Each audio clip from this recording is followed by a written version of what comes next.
Plonge dans l'art de la nuance, là où les pensées s'entremêlent. Des teintes subtiles à découvrir, Nuance, c'est ton rendez-vous avec la réflexion. Un balado par et pour les jeunes adultes, à l'intérieur duquel des conversations nuancées en matière de diversité et d'inclusion prennent place. Le balado Nuance, c'est différentes perspectives et les subtilités qui les accompagnent. C'est une balade auditive dans la complexité des idées, une réflexion profonde et un dialogue ouvert invitant les auditeurs à élargir leurs horizons.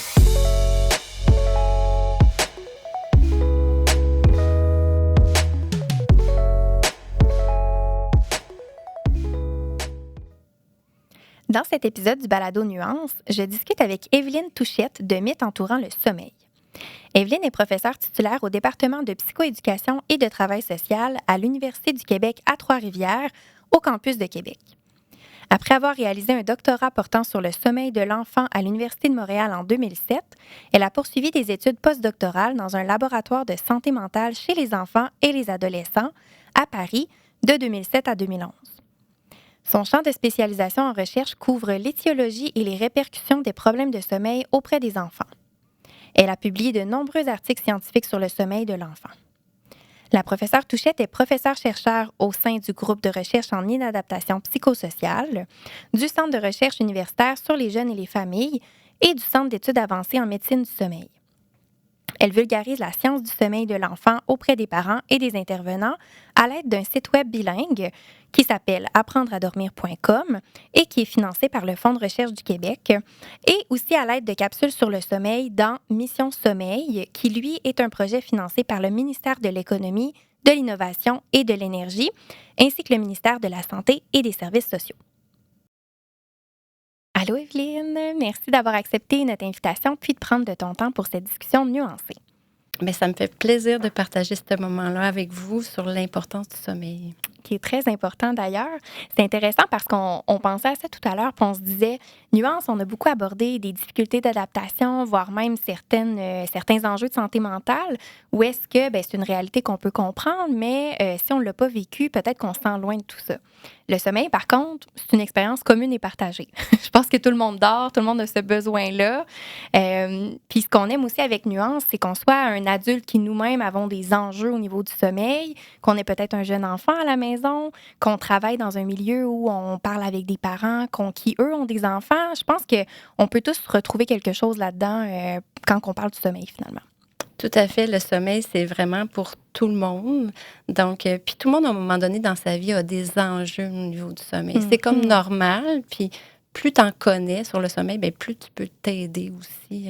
Puis aider les autres aussi, des fois, à mieux dormir. Oui, tout à fait. Puis il y a tout ce volet, on parlait tout à l'heure avant de commencer, de prévention. C'est un de nos besoins de base, un besoin fondamental. Donc, on est un peu là-dedans quand on parle du sommeil, quand on démystifie le sommeil. Oui, c'est vrai, dans le sens qu'on doit prendre soin de notre sommeil un peu au jour le jour, mais des fois, ça arrive aussi qu'on a des problèmes de sommeil, puis on a besoin d'avoir un professionnel aussi pour nous aider. D'aller un peu plus loin. Bien, avant d'aller plus loin, justement, pourquoi parler de sommeil chez les jeunes adultes? Pourquoi on s'y intéresse? Pourquoi même faire un épisode sur le sujet? Bien, on parle souvent d'exercice physique, d'alimentation. Ça, c'est quand même bien exploré. Là, les gens connaissent quand même qu'il faut manger des fruits et légumes, bouger quand même 3 fois par semaine au minimum. Ouais. Mais l'importance du sommeil, on dirait que c'est souvent négligé. Puis c'est souvent comme, moi, je dors pas beaucoup, donc je suis une personne performante.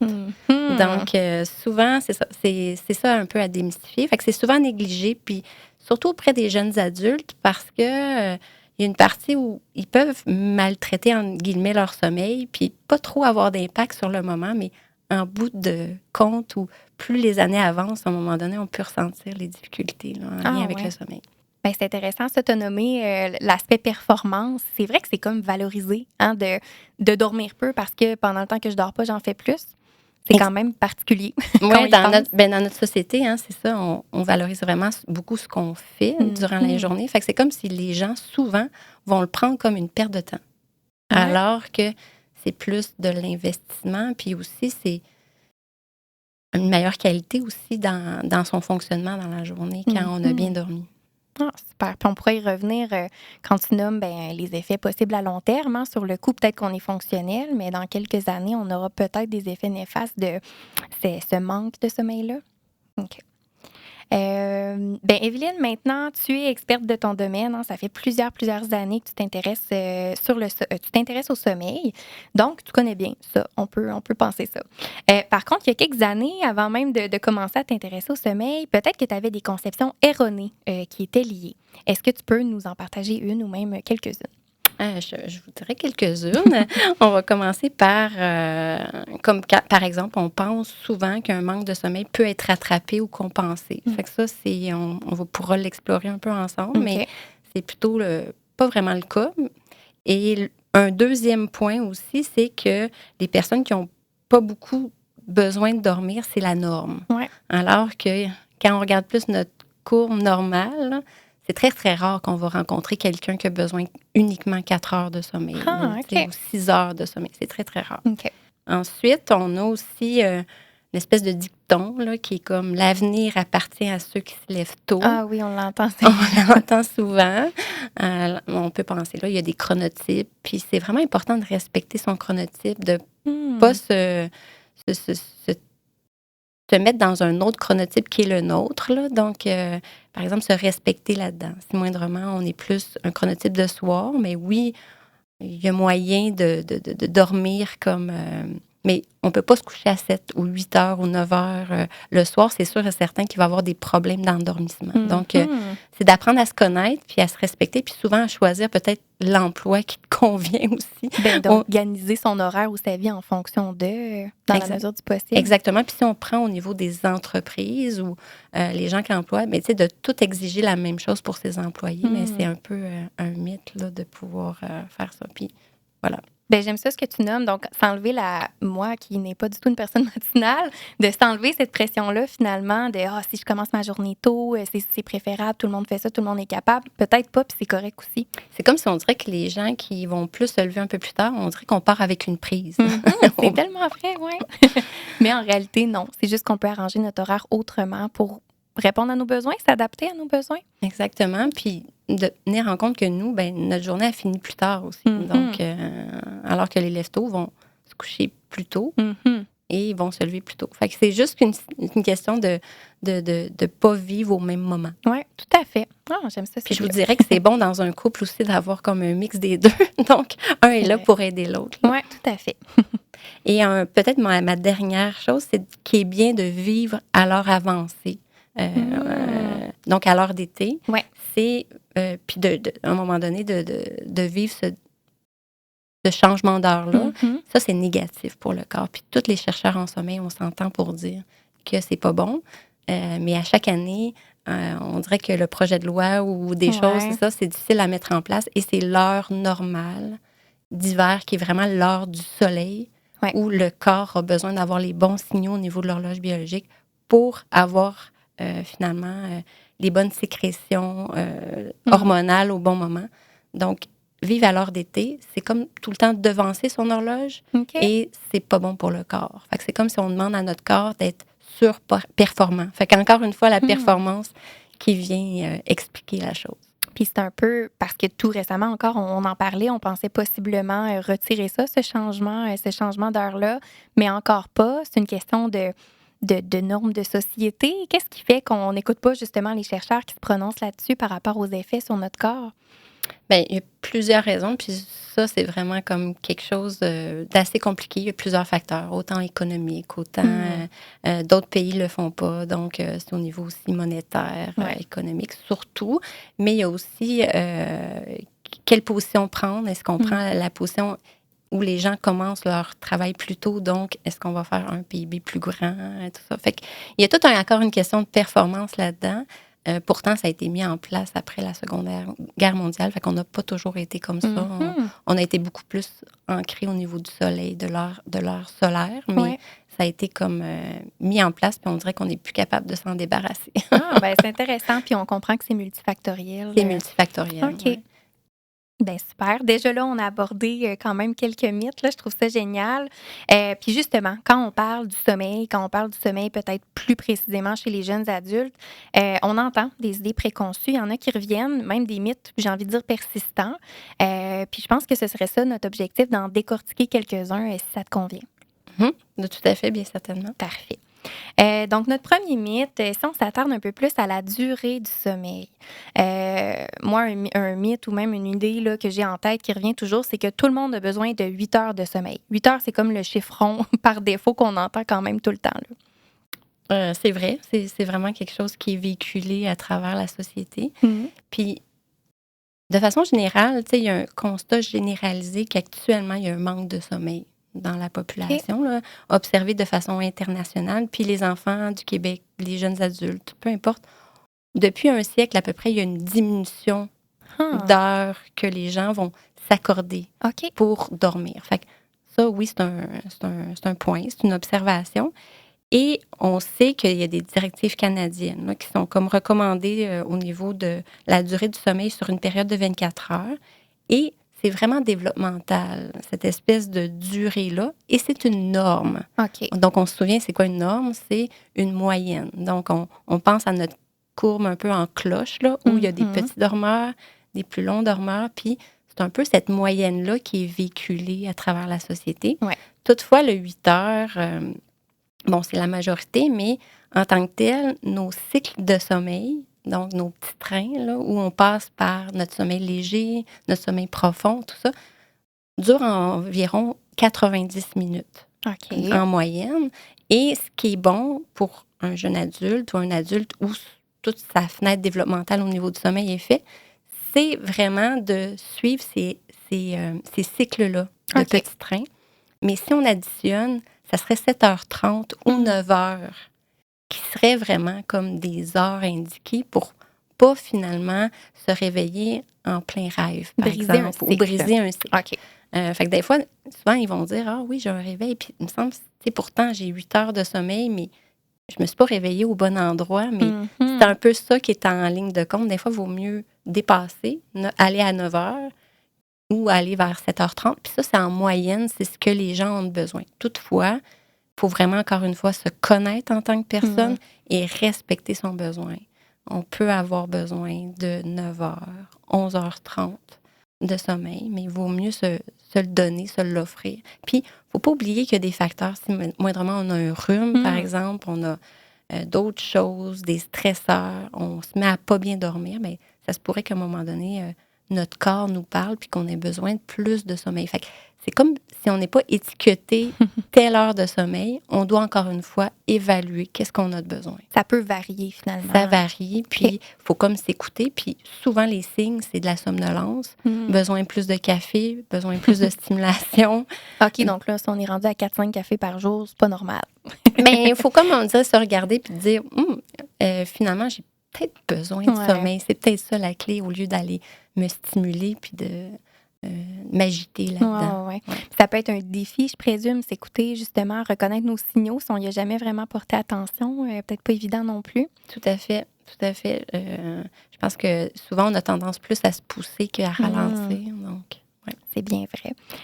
Là, on a parlé du petit train, les cycles de sommeil. Je ne sais pas si je vais déjà trop loin, mais j'aurais peut-être envie d'en apprendre un peu plus. Quelqu'un qui n'aurait jamais entendu ça ou qui n'est pas familier avec les fameux cycles de sommeil. Bien, ça, c'est vraiment des ondes cérébrales là, qui ont été mesurées par des chercheurs en sommeil. Puis on s'est rendu compte que le cycle en sommeil ou le petit train, c'est vraiment des séquences que notre cerveau finalement emploie pour aller jusqu'à un sommeil paradoxal. Donc, on débute en sommeil lent, léger. Après, on s'en va en sommeil lent, profond. Puis ces stades-là ont différentes fonctions dans le cerveau. Fait que le stade lent profond va plus faire du nettoyage, restaurer les tissus. Ça va être plus au niveau physique. Par exemple, comme les enfants, c'est là que l'hormone de croissance va être sécrétée pendant l'enfance. Fait que, mettons, un jumeau qui sont monozygotes, là, donc pareil. S'il y en a un qui dort un peu moins bien que l'autre, bien, on peut voir une légère différence au niveau de leur grandeur, par exemple. Qui peut s'expliquer par ce facteur-là.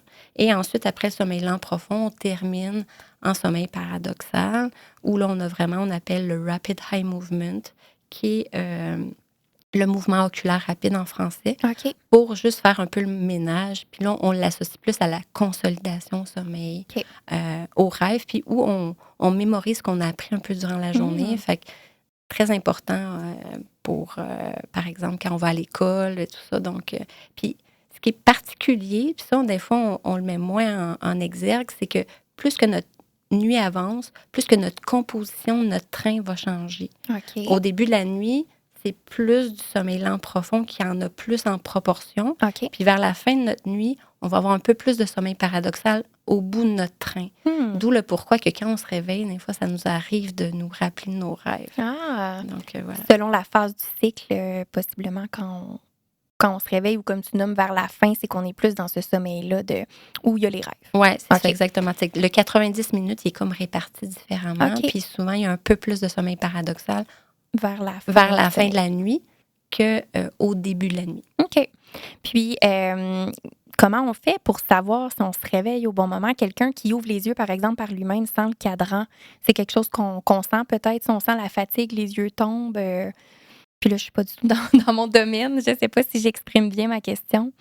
Tu veux dire, par exemple, le matin, si on se réveille spontanément, Ouais. savoir on était dans quel cycle? Oui, puis est-ce qu'on a assez dormi? Est-ce qu'on devrait... Mais quand on se réveille spontanément, c'est comme l'idéal. OK. C'est là ce que tu me mentionnes, c'est comme un peu ce qui devrait nous arriver à chaque jour. Ah, OK. Dans un monde idéal. Dans un monde idéal, OK. parce que ça veut dire que tu as terminé Ah, un peu ton cycle, puis tu t'es réveillé spontanément. OK. Puis là, tu es supposé être comme, Disposé. ouais, en rafraîchissement de ta nuit, puis prêt à commencer ta journée. OK. Donc, on peut se faire confiance à ce moment-là. Surtout les week-ends, là, tu sais, pas se mettre de cadran Ouais. ou pas se mettre d'imposition de choses à faire, puis de laisser aller son sommeil. Mhm. C'est quand même intéressant. Là. OK. Mais encore une fois, les adolescents, eux, ils vont y aller peut-être, c'est ça, ils vont aller composer des fois la dette qu'ils vont avoir eue durant la semaine et tout ça, parce qu'on sait qu'ils sont un petit peu en décalage. Là. Ouais. Mais ce qui est tout à fait normal, parce que c'est en lien avec la puberté, avec le développement biologique. OK. Qui a aussi finalement des effets sur le sommeil et vice-versa, possiblement. Oui, tout à fait. Bien, encore une fois, comme j'expliquais, le sommeil, c'est développemental. Donc, au niveau du nourrisson, par exemple, il n'y a pas du tout de période uniquement de sommeil la nuit. Tu sais, c'est des petits bouts OK. où l'enfant va se nourrir, être changé de couche, Mhm. dormir. Puis, on a vraiment plein de petites séquences. Il n'y a pas encore de Fragmenté. train non plus qui est mis en marche. OK. Donc, de séquences préétablies de 90 minutes. Puis, après, on a vraiment comme... les trains de sommeil qui se mettent en place, mais qui ne sont pas de 90 minutes chez les enfants. Souvent, ils sont de 40 minutes. Fait que OK. d'où le pourquoi, des fois, que les enfants se réveillent pendant le sommeil des parents. Puis là, que le parent est comme un peu dérangé dans Ouais. son sommeil paradoxal. Donc, bref, c'est sûr que c'est toute une danse là, qui s'installe. Mais si on revient aux adolescents, souvent, ils ont tendance un peu plus à se coucher tard. Mhm. Puis ils ne sont pas capables de s'endormir, des fois, facilement, là, très tôt. Là. OK. Donc, après, on a l'enjeu de, oui, il y a l'école le lendemain en tant que parent, qu'est-ce qui arrive? Puis là, ce que ça fait, c'est que ça crée une dette. Ils sont capables de le tolérer durant la semaine, mais la fin de semaine, bien là, ils vont se lever, mettons, après-midi. Ouais. Puis là, le parent va comme vouloir qu'à un moment donné, que Mhm. l'adolescent se lève, mais c'est ça. Mais c'est comme un peu normal. C'est ça. C'est comme si on dirait que l'heure de l'école des adolescents n'est pas adaptée à leur physiologie. Ah ouais, ben j'ai déjà entendu ça. Ouais, comme quoi finalement l'horaire répond pas ou correspond pas à leurs besoins de sommeil. Là. Mais super intéressant. Déjà, on a quand même abordé différentes périodes de vie. Je pense que ça aide à mieux comprendre ce petit train-là, puis comment ça fonctionne. Ben, je pense que ça nous amène à passer à notre deuxième mythe qui touche un peu plus la routine pré-sommeil, la routine avant le sommeil. On parle d'adolescents, même les adultes, on est quand même surstimulés par que ce soit notre téléphone, la télé. Donc, le fait de regarder des séries ou de scroller sur notre téléphone, il y en a qui vont utiliser ça pour se détendre avant de dormir. Est-ce que c'est vrai que ça nous permet de nous détendre? C'est une bonne question, puis faut le dire, là, c'est quand même assez répandu, puis on a tendance à faire ça. C'est comme il y a une partie de nous, je pense, qui pensons qu'on est en train de se détendre parce qu'on est en train de pas penser à notre journée. On décroche. On décroche, Ouais. décroche, on relaxe, tout ça. Toutefois, pour le sommeil, c'est pas nécessairement indiqué pour plusieurs raisons, mais OK. les deux principales, il y a la fameuse luminosité qui Ouais. fait en sorte qu'il vient inhiber un peu la mélatonine et tout ça. Puis même si on a une lumière bleue, moi je dis tout le temps que c'est pas uniquement la lumière émise par le téléphone, mais OK. c'est aussi le contenu. Tu sais, ce qu'on va scroller, on va voir, là, il y a une fête pour ci. Tu sais, c'est très stimulant. Souvent, il y a il y a une activité où, OK, ouais, il y a quelque chose à acheter peut-être aussi. Ouais. Il va y avoir des publicités. Donc, on est vraiment, puis on est quand même dans un écran très proche. Puis maintenant, notre téléphone, c'est pas uniquement pour du scrolling, mais on peut acheter des choses, on peut... Tu sais, il y a beaucoup de possibilités. On peut prendre, tu sais, on envoie des photos, on communique aussi avec les gens. C'est vrai. Fait que rapidement, ton scrolling peut se transformer en trucs d'achat. Toutes sortes de tâches connexes. C'est ça. Puis les tâches connexes, ça, c'est pas bon non plus pour se mettre en mode dodo. Ouais. Parce qu'on est en mode plus activation dopaminergique, on est plus en mode striatum, circuit de récompense, vouloir toujours plus. Et là, c'est l'inverse. On veut plus relâcher et aller vers le sommeil. Fait que voilà. Fait que la réponse, c'est pas du tout. Pas du tout. Pas du tout. Il n'y a pas de nuance. Non, c'est ça. Mais c'est parfait comme ça. Puis, ouais, on comprend bien, comme tu nommes, au-delà du simple fait d'être devant un écran, c'est tout ce qu'on consomme là, qui vient nous gruger de l'énergie, activer notre cerveau alors qu'on souhaite le mettre au repos. Là. L'idéal, c'est vraiment de laisser son téléphone hors de la chambre à coucher. Ouais, hein? C'est vraiment ça. Puis je pense que c'est un défi qu'on devrait se donner collectivement, séparer un peu ce monde-là, cet univers-là qui nous sert pour toutes sortes de choses. Ou est-ce que dans notre chambre à coucher, on va favoriser un environnement qui va nous permettre de se mettre au sommeil? Ah, tout à fait. Puis c'est un super défi parce qu'on est dépendant de ces petites machines-là. Puis limite, même, il y a quelque chose d'anxiogène, des fois, à ne pas l'avoir sur soi. Ouais. Fait qu'il y a tout un travail de se défaire de cette dépendance-là, à ce qu'il soit proche de nous.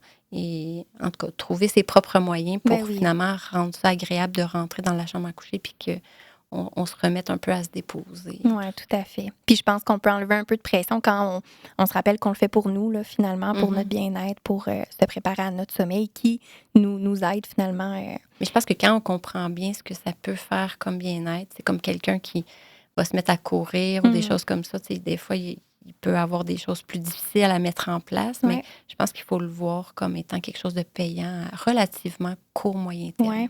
Oui, je suis certaine. Je pense qu'on peut lancer le défi à nos personnes. Oui, un bon défi, oui.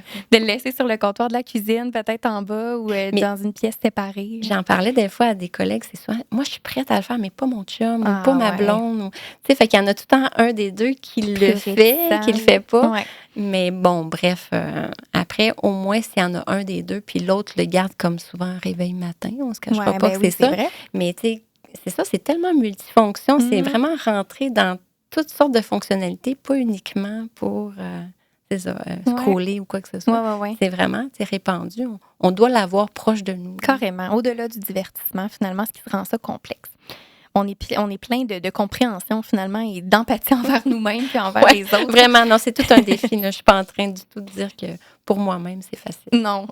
Bien, ça nous rassure, je pense, de savoir qu'une experte du sommeil vit quand même ces défis-là. Tout à fait.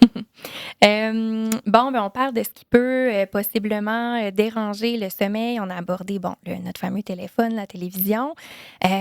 Parlons maintenant d'autres choses qu'on consomme. Parler du café, peut-être. Tantôt, on évoquait quand on est rendu à plusieurs cafés par jour pour compenser notre manque de sommeil. On entend parfois... En fait, je pense à des collègues qui vont dire « Ah, moi, si je bois un café après-midi, 1 heure, je peux pas m'endormir. » Puis il y en a qui vont dire « Ben moi, j'en bois n'importe quand dans la journée, je peux en boire avant de me coucher, puis ça n'a jamais d'effet ou de conséquences sur mon sommeil. » Qu'est-ce qu'on doit penser de ça? Qu'est-ce qui est finalement la bonne information en lien avec la caféine? Déjà, caféine, puis je pense qu'on peut généraliser aussi aux boissons énergisantes qui deviennent de plus en plus à la mode. Là. En soi, c'est ça, l'espèce de stimulation vient empêcher l'adénosine, qui est comme une molécule, d'exercer ses effets un peu de relaxation, de somnolence. Mais le truc avec l'adénosine, c'est que plus tu le surcharges, plus qu'à un moment donné, tu vas t'habituer. Fait que les grands consommateurs, eux autres, ils deviennent un peu comme... il leur en faut plus, finalement, pour finalement avoir les effets de stimulation. Fait que c'est un peu comme... mettons aussi, comme avec l'alcool. Des fois, il t'en faut plus pour expérimenter, par exemple, les effets. Mais c'est un peu la même chose aussi, parce que c'est ça. L'alcool, c'est plus un dépressogène, mais au niveau de la caféine, ça a un peu la même fonction, donc on s'adapte dans notre corps.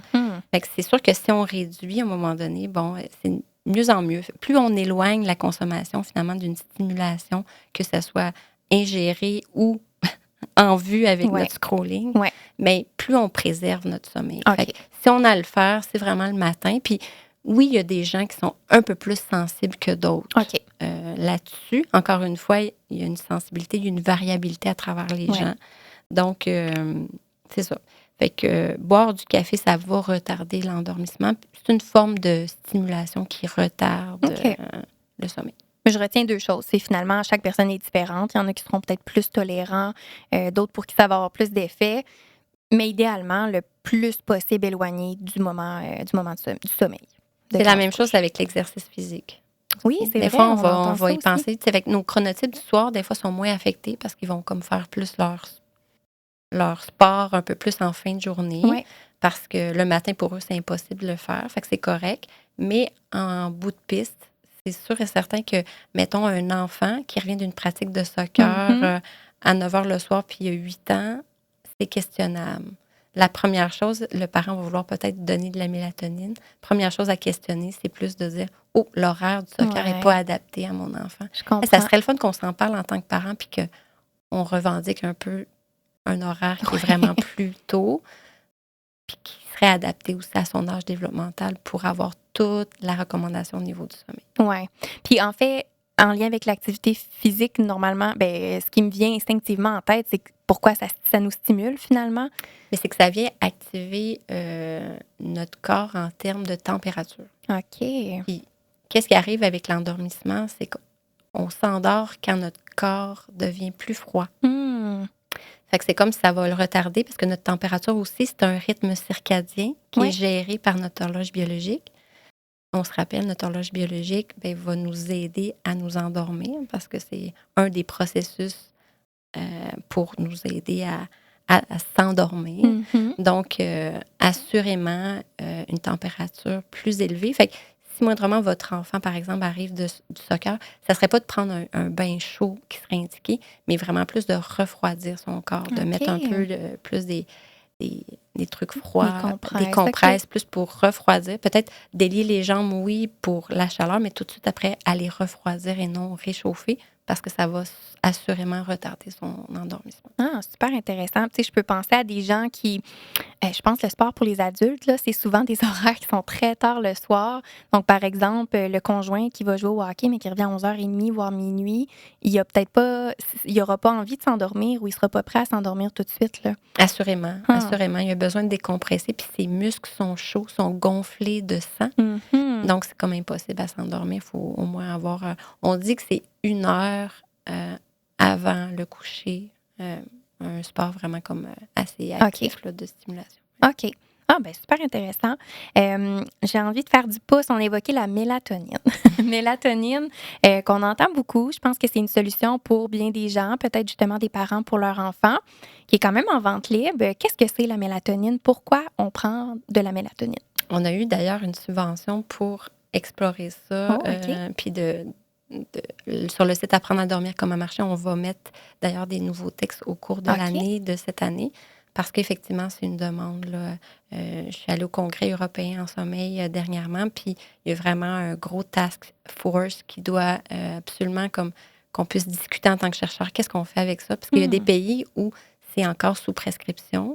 Et nous, au Canada et aux États-Unis, on est en vente libre. Et là, ce qui arrive, c'est que les pays sous prescription vont commander via Amazon des produits qui ne sont pas du tout adaptés, avec en plus des gélules qui viennent donner envie comme si c'était en plus des vitamines, alors qu'on se souvient que la mélatonine, c'est une hormone. Donc, une hormone, facilement, on dirait à quelqu'un, est-ce que tu veux prendre une hormone en vente libre? La personne dirait plutôt, non. Non, c'est ça. Alors que c'est ça, c'est questionnable, puis il y a différents... c'est vraiment un sujet, je vous dirais... très important à explorer, puis au niveau de la santé publique, à bien donner l'information. Actuellement, c'est ça. Ne jamais automédicamenter son enfant. En tout cas, ou d'en parler à son médecin à la base, puis de vraiment bien regarder c'est quoi, puis tout ça, puis dans quelles conditions c'est utilisé, mais de façon chronique, là, puis de le faire d'emblée avec son enfant. j'irais vraiment avec des gros freins. Je comprends. Parce qu'en fait, ben là, la mélatonine, c'est une hormone, donc une hormone qu'on a naturellement à l'intérieur de nous. Puis là, tu nommes, ben, il y a sûrement plein d'étapes avant d'en arriver à penser prendre de la mélatonine en lien avec les habitudes de vie, peut-être. Mais effectivement, c'est ça qui arrive, c'est que c'est comme si on veut encore une fois la pilule magique sans nécessairement remettre en considération toutes nos habitudes. Fait qu'au lieu de questionner ce qu'on pourrait nous faire, qui nous demande un peu d'énergie et de rigueur un peu ou de cohérence dans nos actions, ben là, on se dit, ben là, je vais y aller vers la facilité. Et ce qui est questionnable, c'est que oui, notre cerveau, puis surtout pour les enfants parce que sont encore en plein développement, fait qu'on ne sait pas trop finalement ce que ça fait quand on prend une hormone puis que son cerveau n'est pas encore tout à fait développé. Notre cerveau se développe jusqu'à l'âge de 25 ans. Donc, c'est sûr qu'on ne sait pas trop ce que ça peut avoir comme impact là, au niveau du développement de la glande pinéale là, qui sécrète notre propre mélatonine.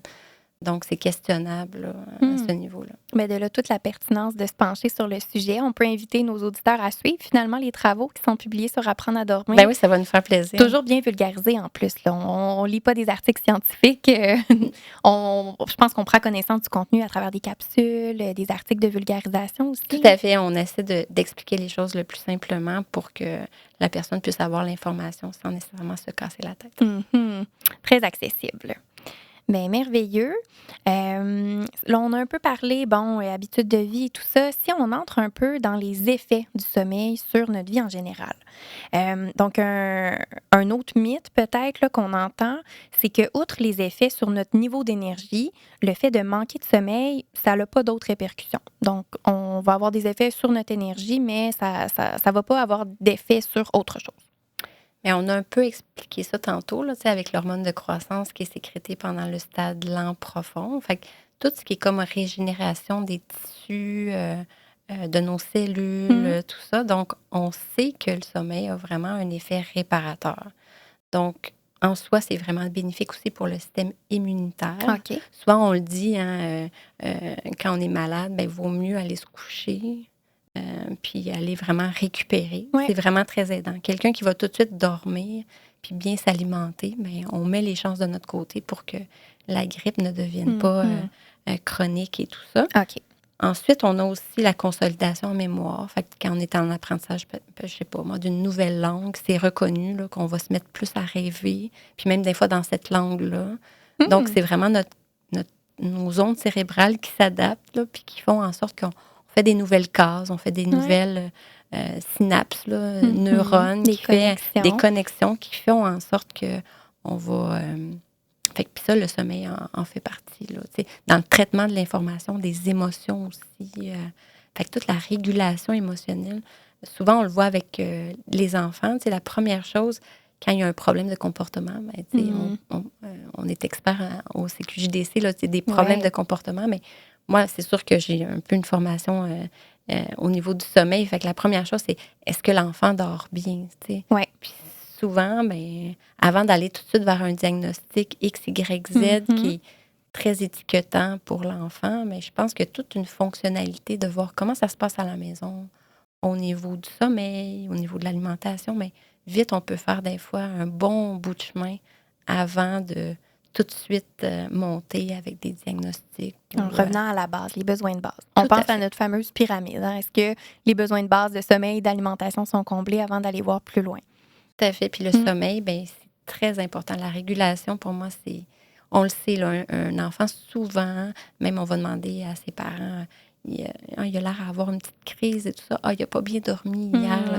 Souvent, on le voit. Puis même nous, en tant qu'adultes, quand on se lève du moins bon pied, souvent, c'est parce que notre nuit a été un peu plus hachée, moins moins bonne. Donc, c'est vraiment quelque chose c'est le miroir un peu de notre régulation au niveau de l'humeur. Là.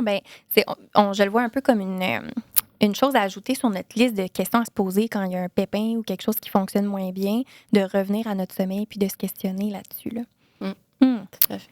Super. Puis je trouve ça fascinant aussi que de savoir ou du moins de remettre de l'avant l'idée que notre cerveau travaille pour nous pendant qu'on dort. De là, l'importance du sommeil finalement. Là. Tout à fait. Moi, je le vois comme un peu la cure de jouvence. Des fois, on cherche toujours aller mieux ou prendre soin de soi. Oui. Le sommeil, pour moi, c'est une belle porte d'entrée pour se réparer, se restaurer. La plasticité cérébrale, je suis sûre qu'il va y avoir plein d'avancées au niveau plus tard là, dans les recherches, que le sommeil est là vraiment pour nous aider en termes de levier aussi, d'intervention pour résoudre des traumas complexes ou des choses comme ça. Je pense qu'on pourrait aller plus loin là, dans cette visée-là. Super Puis en plus, c'est gratuit. Il y a une partie où le sommeil, c'est accessible. Si moindrement on aide à ce que les stresseurs soient moins là ou comment la personne va gérer aussi son stress, par le fait même, on lui donne plus accès à ses ressources tout au niveau des ondes cérébrales pour faire le ménage, là, entre guillemets, un peu naturellement. Mm-hmm. Tu viens de nommer un peu un levier d'intervention, mais on parlait tout à l'heure hors micro, puis c'est un peu un moyen de prévention aussi que de s'intéresser à son sommeil.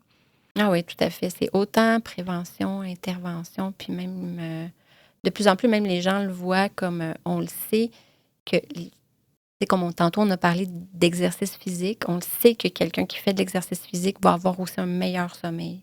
Fait que c'est comme si nos triptyques d'alimentation, exercice physique et sommeil, on dirait qu'ils s'alimentent dans un cercle vertueux un l'autre. Fait que si on ajoute le sommeil, on dirait qu'on a une corde de plus à notre arc là, pour aller mieux ou bien, ou en tout cas juste stabiliser aussi notre état ou juste des fois se sortir aussi du mauvais cercle vicieux aussi. Oui, cercle vicieux. Puis c'est intéressant, tu sais, ce qu'on cherche avec Nuance, c'est de discuter, mais de trouver des stratégies pour favoriser notre bien-être, puis de voir que c'est pas, comment je pourrais dire, si c'est accessible, c'est pas si complexe que ça. Oui, il faut prendre le temps, se poser la question, on va y revenir. Il y a peut-être des enjeux dans notre vie qui fait que notre sommeil va moins bien, mais de revenir à la base, finalement, c'est quelque chose qui est à ne pas négliger.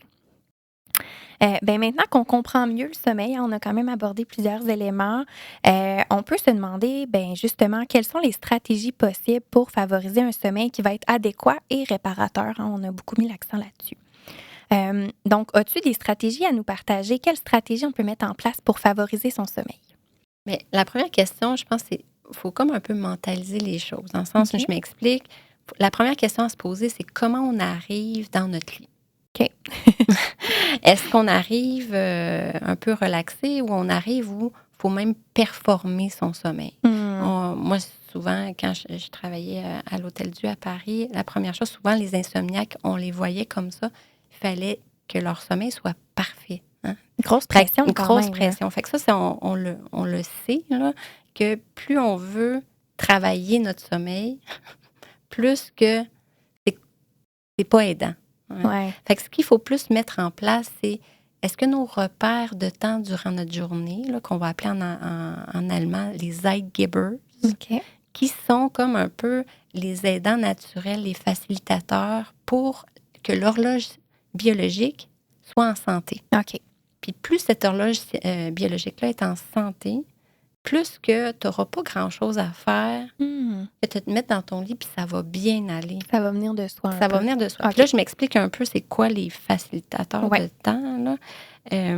C'est bon. On a fait d'ailleurs une capsule sur ça qui s'appelle Mission Sommeil, qui est mise sur le site Apprendre à dormir comme à marcher.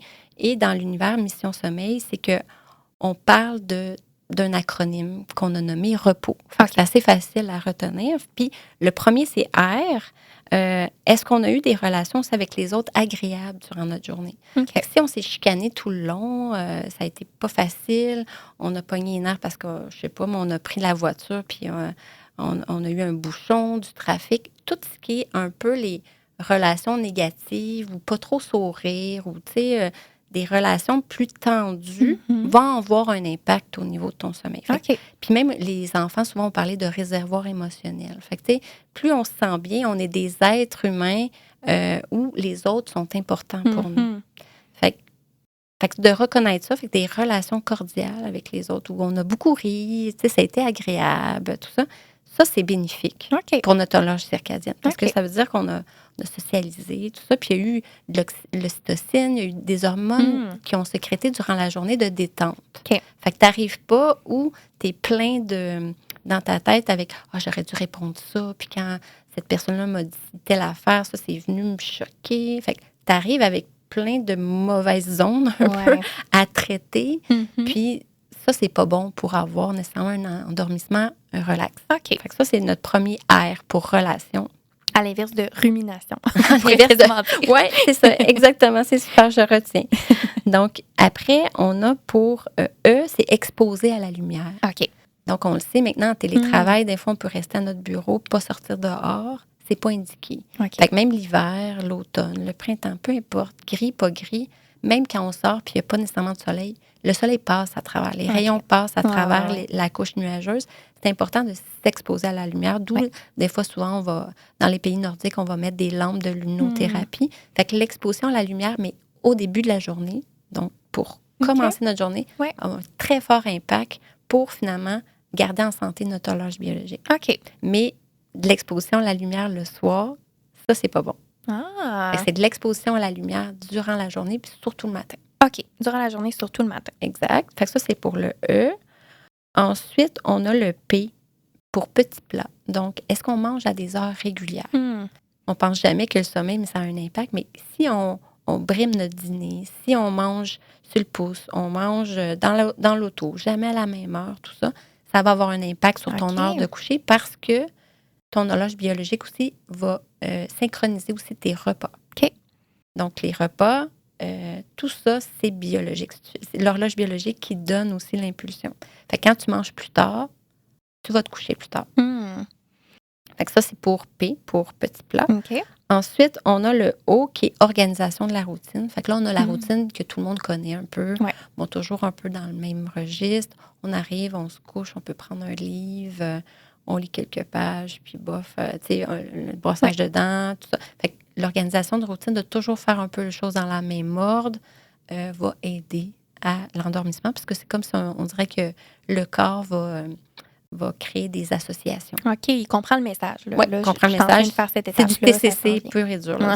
Fait que c'est des associations. Okay. Une association va faire en sorte que va en amener une autre. Puis les enfants, ça fonctionne vraiment beaucoup, les associations. Donc, d'où le pourquoi on essaie de leur entraîner une routine pour que l'endormissement se passe bien. Okay. Fait que ça, c'est le O. Puis le dernier, c'est la stimulation. On en a parlé tout plein encore. Ouais.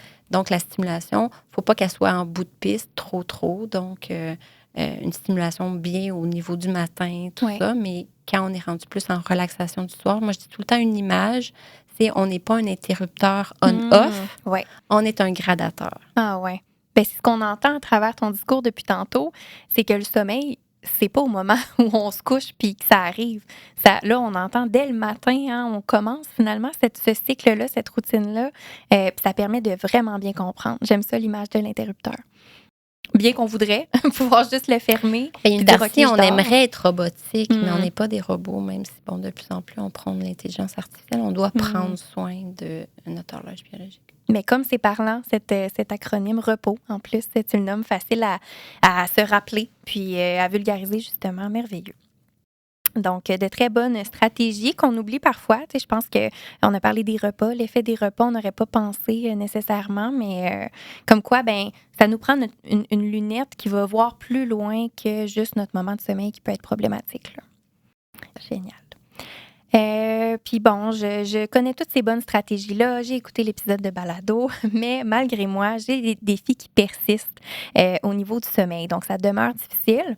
Puis on a mis tantôt, c'est peut-être parce que je vis une période j'ai des circonstances qui sont particulières, une période stressante. Peut-être que j'ai un jeune enfant pour qui le sommeil, c'est moins évident. Donc, qu'est-ce que je peux faire à ce moment-là? Mais premièrement, c'est de prendre du recul puis de comprendre que la situation est peut-être temporaire. Puis de le nommer à soi-même, dire effectivement, c'est quoi mes stresseurs? C'est qu'est-ce qui fait en sorte que je me sens moins bien durant la journée? Puis comment je peux aussi m'aider à réduire ce stress-là, à m'accompagner, à aller mieux? Parce qu'effectivement, le sommeil, on dirait que c'est la première chose qui se met un peu à pêcher là, quand on vit du stress. C'est vrai. Facilement, on voit un lien entre stress et sommeil. Fait que si on se donne par exemple, si pour toi, le yoga le soir, un étirement, une tisane chaude, il faut trouver un peu ce qui nous permet de relaxer. Trouver des façons. Fait au lieu d'aller dans la stimulation, puis de ne pas vouloir ressentir ça, puis de se pousser un peu à bout, puis de dire, je vais tellement être fatiguée que finalement, je vais me mettre à m'endormir. Ben c'est ça. Puis on le sait, hein, aujourd'hui, avec toutes les plateformes, on peut écouter plusieurs séries. Donc, des fois, on se couche garder notre attention. Exactement. Finalement, ce que j'entends, c'est de revenir à notre organisation de la routine, puis voir qu'est-ce que je peux modifier, qu'est-ce que je pourrais peut-être ajouter qui favoriserait mon endormissement, de mettre dans un bon état, finalement. Oui, si, mettons, on a résumé, effectivement, ça serait pas mal ça.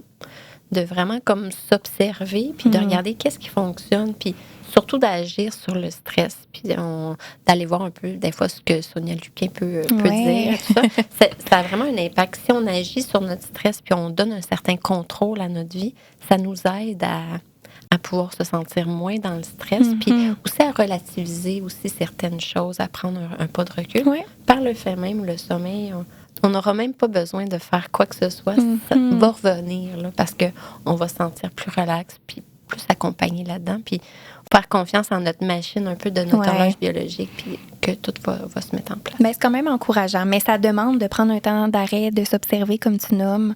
Puis je pense à notre épisode qui portait sur l'anxiété, où est-ce qu'on a abordé le stress, entre autres, puis on a plein de stratégies à l'intérieur de celui-ci. Donc, peut-être que les personnes auditrices y trouveraient quelques pistes à l'intérieur. Oui, tout à fait. Peut-être de revisiter votre balado sur le stress pourrait être aidant pour aussi le sommeil. Ah, super.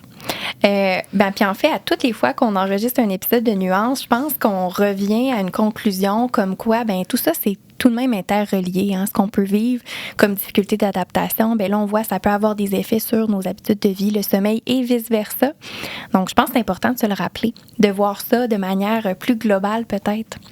Tout à fait. On n'est jamais l'être humain, on n'est pas fait en silo. On est tout interrelié. Donc, c'est vraiment important. Puis la clé de l'être humain, c'est notre néocortex. Pour pas qu'on soit à la remorque de notre striatum qu'on appelle, hein, qui est comme plus notre circuit de dépendance. Parce que lui, il veut toujours plus. Okay. Il veut toujours plus nous pousser.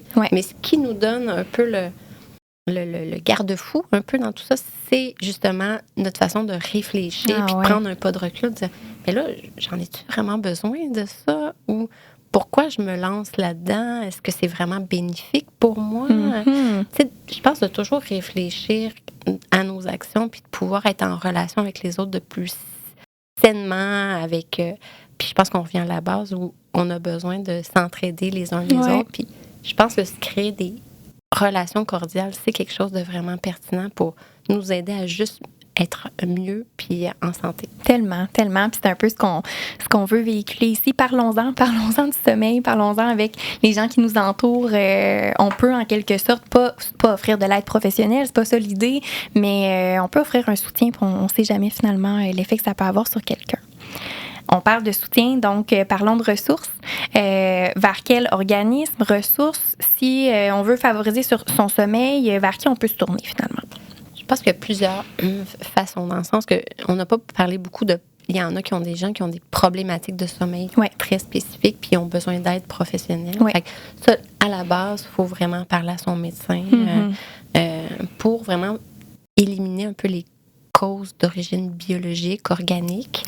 On parle de l'apnée du sommeil, on parle des pauses respiratoires pendant le sommeil qui font en sorte que là, notre sommeil allonge beaucoup parce qu'on n'a pas tous les stades de sommeil qu'on est capable d'aller chercher. Fait que ça, c'est vraiment important de ne pas attendre non plus, puis de l'adresser à son médecin, puis de le mettre un peu comme dans la liste d'épicerie qu'on peut avoir. Fait que ça, c'est important d'aller chercher de l'aide. Là. Si on sent qu'il y a quelque chose comme un peu d'anormal, puis on le ressent à l'intérieur de nous, fait qu'il faut aller là. Et ensuite, dans un autre temps, quand c'est plus d'origine plus relationnelle ou organisationnelle ou un peu plus comme psychosociale, mais là, c'est important d'en parler autour de soi. Puis, encore une fois, quand on est dans un cercle, des fois vicieux, plus compliqué, où on n'est pas capable de prendre le pas de recul pour faire de la prévention ou quoi que ce soit. Encore une fois, pas hésiter, demander de l'aide au CLSC. Il y a vraiment des professionnels qui sont là pour quand même aider, pour voir un peu avec la personne sur quel facteur on devrait agir en premier. Est-ce qu'on doit agir plus sur la dépression? Ou, il y a plusieurs quand même pistes qu'il faut que la personne... Fait que d'aller faire le premier pas puis d'aller en parler à un professionnel, j'ai envie quand même que les gens entendent ça. Oui, mais c'est important. Ça nous aide à savoir par par où commencer, hein? Tu sais, sur quoi s'attarder en premier aussi, faire du ménage un peu là-dedans. Tout à fait. Puis après, c'est plus la prévention universelle, effectivement. Je pense que c'est d'en parler, de se regarder, capable de prendre le pas de recul quand c'est juste un peu des stresseurs temporaires et tout ça. Il n'y a pas de deuil. Ou, quand il n'y a pas vraiment un côté plus santé mentale qui est impliqué, bien là, on peut un peu, ce qu'on a regardé un peu ensemble, mettre des choses en application. Mais si moindrement on voit que la spirale un peu de l'insomnie s'installe, il existe quand même des techniques là, qui vont faire en sorte qu'il est possible de s'en sortir puis d'aller mieux. Parfait. Donc, on consulte des professionnels dans la mesure du possible. On l'a évoqué, mais il y a le site que vous avez développé, donc Apprendre à dormir, qui est quand même une mine de ressources. Où est-ce qu'on va vulgariser de l'information? À la base, si je ne me trompe pas, pour les parents qui ont des jeunes enfants? Oui, à la base, c'est plus pour les parents qui ont des jeunes enfants, mais quand même intéressant pour aller chercher de l'information de base de sommeil 101 un peu. Fait qu'hésitez pas. Même si vous êtes des jeunes adultes, d'aller bouquiner un peu sur le site. Puis, il y a la fameuse capsule repos que vous pouvez aller voir, puis elle est vraiment très bien faite. Puis, autant les enfants, les parents, puis même les gens qui n'ont pas d'enfants adorent cette capsule-là. Elle est quand même faite de façon assez rigolote et tout ça. Donc, c'est un peu comme un genre une bande dessinée qui défile. Donc, génial. Puis, je pense que tu avais évoqué aussi pour les adolescents, peut-être même jeunes adultes, il existe un autre site qui s'appelle Pour ne pas dormir debout, pournepadormirdebout.com, qui est aussi une ressource où est-ce qu'on va vulgariser plusieurs éléments en lien avec le sommeil. Oui, c'est un site qui a été développé par Mathieu Pilon de l'Université de Sherbrooke, toujours avec l'aide de l'Immersion, qui est la compagnie en courtage de transfert de connaissances. Puis, ils ont développé tout un autre univers pour aller chercher un peu les ados, aller chercher leurs propres questions, leurs enjeux, le lien aussi beaucoup avec les jeux vidéo, puis tout ça. Donc, c'est un site qui est très bien fait. Puis, il y a toutes sortes de documentation aussi, le jeu des 6 erreurs, en tout cas pour que l'adolescent puisse apprendre aussi à s'auto-observer, un peu ce qu'on a parlé aujourd'hui. Donc, de commencer tôt à s'auto-observer, ben, c'est un bon gage de prévention pour le futur. Mais oui, les jeunes adultes peuvent y trouver leur compte aussi. Bien, une superbe ressource pour ça aussi. On invite les personnes auditrices à nous suivre sur nos différentes plateformes, celle du CQJDC. Tout à l'heure, on a évoqué le Comité québécois pour les jeunes en difficulté de comportement, où on va toujours partager là, à la suite des épisodes plusieurs autres ressources complémentaires. Donc, bien, merci infiniment, Evelyne. Tellement pertinent comme discussion sur le sommeil. On a beaucoup appris aujourd'hui, puis je t'en remercie. Ça fait plaisir. Donc, cet épisode va nous avoir permis de déconstruire certains mythes en lien avec le sommeil et aussi d'explorer des pistes d'action pour favoriser son bien-être. Suivez-nous sur nos différentes plateformes pour être à l'affût des nouveaux épisodes du Balado Nuance. À bientôt! Cet épisode du Balado Nuance est propulsé par la Fondation TELUS en collaboration avec le Comité québécois pour les jeunes en difficulté de comportement. Nous remercions chaleureusement nos précieux partenaires sans qui ce projet ne pourrait perdurer.